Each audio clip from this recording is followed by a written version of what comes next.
मन की अशांति का क्या कारण है? क्या हमारा मन किसी और की वजह से अशांत है? क्या हमारा मन कुछ प्राप्त न होने की वजह से अशांत है?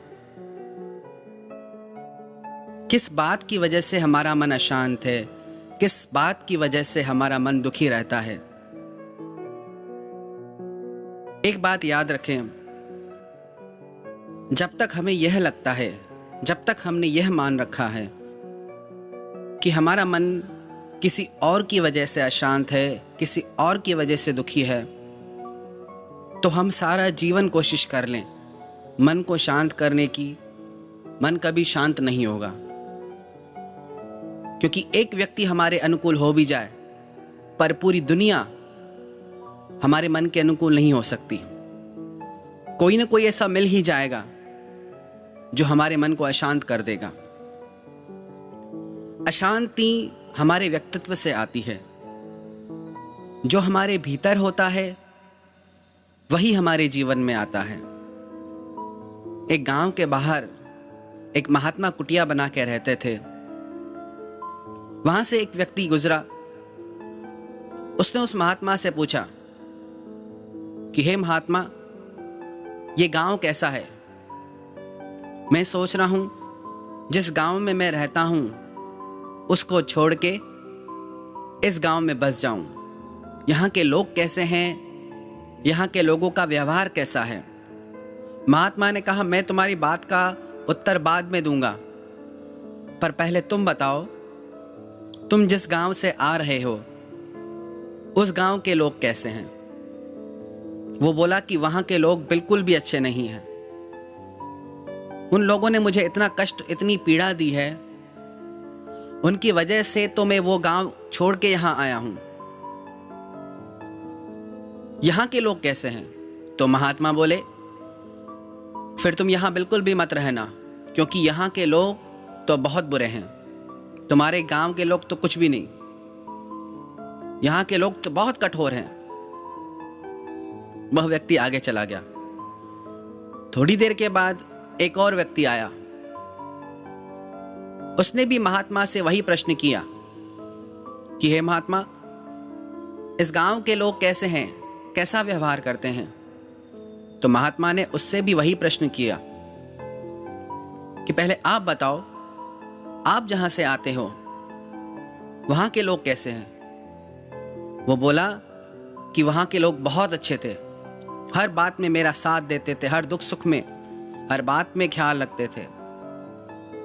बहुत तकलीफ हो रही है उनको छोड़ने में मुझे, पर मेरी मजबूरी है, किन हालातों की वजह से मुझे वो गांव छोड़ना पड़ रहा है और अपने रहने के लिए दूसरा गांव ढूंढता हूं। तो महात्मा बोले कि यहाँ के लोग आपके गांव के लोगों से भी बहुत ज्यादा अच्छे हैं। आपके गांव के लोग तो कुछ भी नहीं। फिर उन महात्मा से उनके शिष्य ने प्रश्न किया कि आपने दो अलग अलग लोगों को अलग अलग उत्तर दिए एक ही गांव के बारे में, ऐसा क्यों? तो महात्मा बोले कि अच्छाई या बुराई लोगों में नहीं, अच्छाई या बुराई देखने वाले की नजर में है। जिस इंसान को सब लोग बुरे लगते हैं, चाहे वो कहीं भी चला जाए, कितनी जगह बदल ले, पर अपना वही मन हर जगह साथ लेके जाएगा।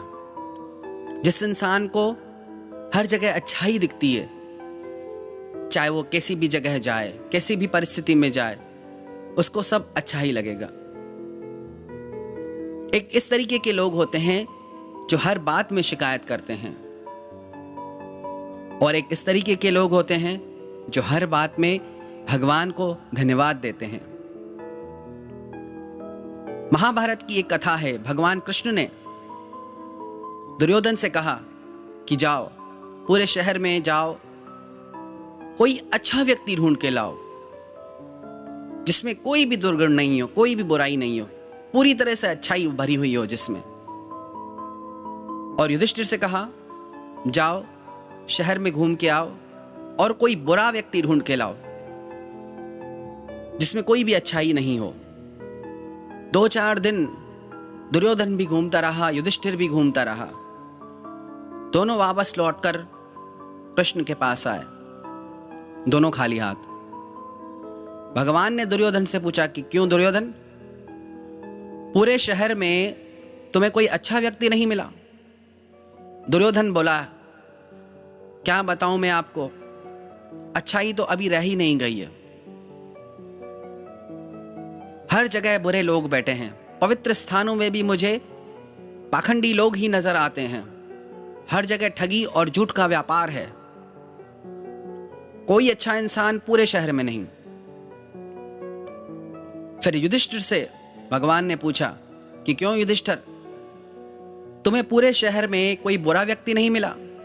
बोला, भगवान मैं जहां गया हर जगह लोग दान पुण्य कर रहे हैं, भगवत चर्चा कर रहे हैं, शास्त्रों का पाठ कर रहे हैं, जप चल रहा है, साधु महात्मा योग कर रहे हैं, ध्यान कर रहे हैं। कहीं कोई व्यक्ति ही नहीं दिखा जो पाप में लगा हो, अधर्म में लगा हो। तो भगवान कृष्ण ने दोनों को शिक्षा दी कि अच्छाई या बुराई शहर में नहीं, तुम लोगों की नजर में है। दुर्योधन ने अपने अंदर इतनी बुराई भर रखी है कि उसे बाहर कहीं कुछ अच्छा नहीं लगता, और युधिष्ठिर हृदय से इतना पवित्र है, इतना अच्छा है कि उसे बाहर कुछ भी बुरा नहीं लगता। अगर हमें लगता है कि बाहर कोई बुरा है, बाहर कोई अशांति का कारण है, तो एक बार शांति में बैठकर चिंतन करें और पता करें कि वो अशांति कहां से आ रही है। अशांति हमारे ही मन से प्रकट होती है। हम किस व्यक्ति के व्यवहार को कैसे लेते हैं। किसी व्यक्ति ने हमें गाली दी, किसी दुश्मन ने गाली दी, उसका हृदय पे असर अलग पड़ता है। किसी मित्र ने गाली दी, उसका हृदय पे असर अलग पड़ता है। अकेले में दी, उसका असर अलग पड़ता है। सबके सामने दी, उसका असर अलग पड़ता है। पीड़ा गाली में नहीं, कैसे दी गई, किसने दी, हमने कैसे ली, हम डिसाइड करने वाले हैं कि गाली किसने दी, कब दी, कैसे दी। तो आखिर में गाली लेने वाले हम, उसमें से अर्थ निकालने वाले हम, उससे मन को अशांत करने वाले हम। हमें तब तक कोई अपमानित नहीं कर सकता जब तक हम खुद को अपमानित अनुभव न करें। हमारे मन की अशांति का कारण हमारे स्वयं के विचार हैं, स्वयं की इच्छाएं हैं।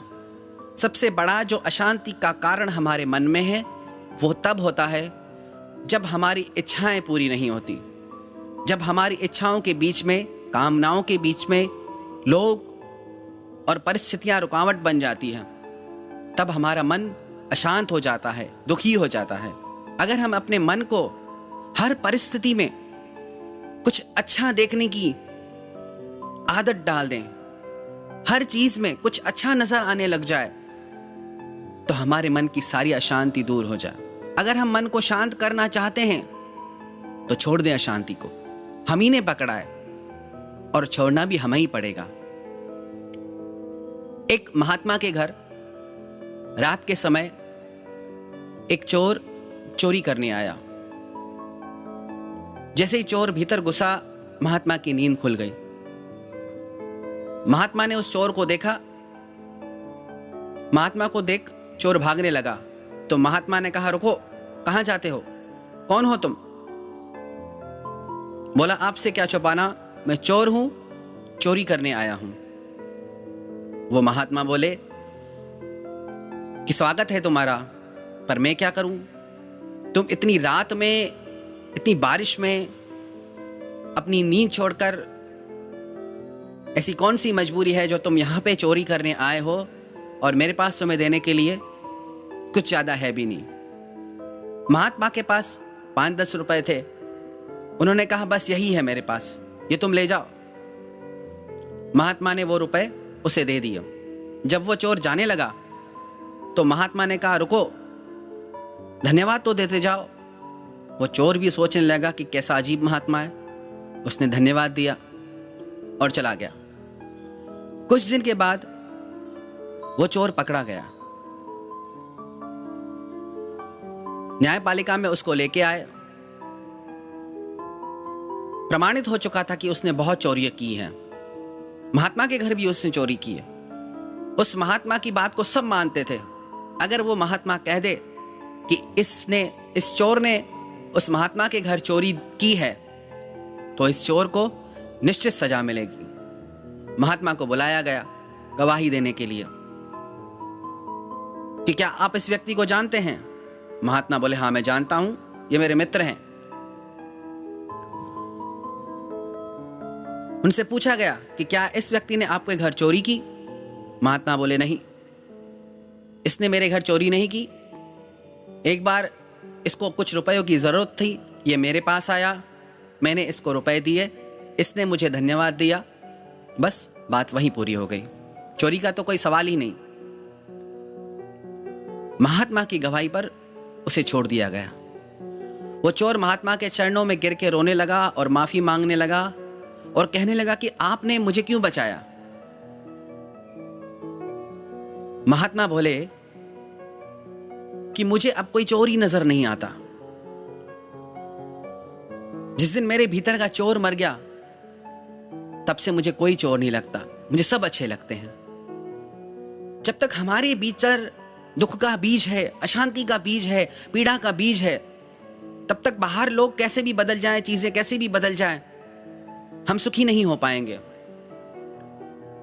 और हम बाहर कितनी भी कोशिश कर लें, लोगों को, चीजों को नहीं बदल सकते। सारी दुनिया मिलके भी एक व्यक्ति को नहीं बदल सकती। पर यदि हम स्वयं को बदलें तो हमारा पूरा जीवन बदल जाएगा। अगर जीवन को हम धन्यवाद के भाव से भर दें, सारी शिकायतें मिटा दें, तो जीवन में आनंद की लहर दौड़ पड़ेगी। जीवन की हर कठिन से कठिन परिस्थिति में भी हम कुछ अच्छा देखने की समझ प्राप्त कर लें, तो कोई जीवन का ऐसा क्षण नहीं बचेगा जिसमें दुख हमारे जीवन में शेष रह जाए। तो हमारे जीवन को, हमारे मन को यदि हम शांत बनाना चाहते हैं, आनंद पूर्ण बनाना चाहते हैं, तो हमें शुरुआत स्वयं से ही करनी होगी। हमारी यात्रा स्वयं से ही होगी।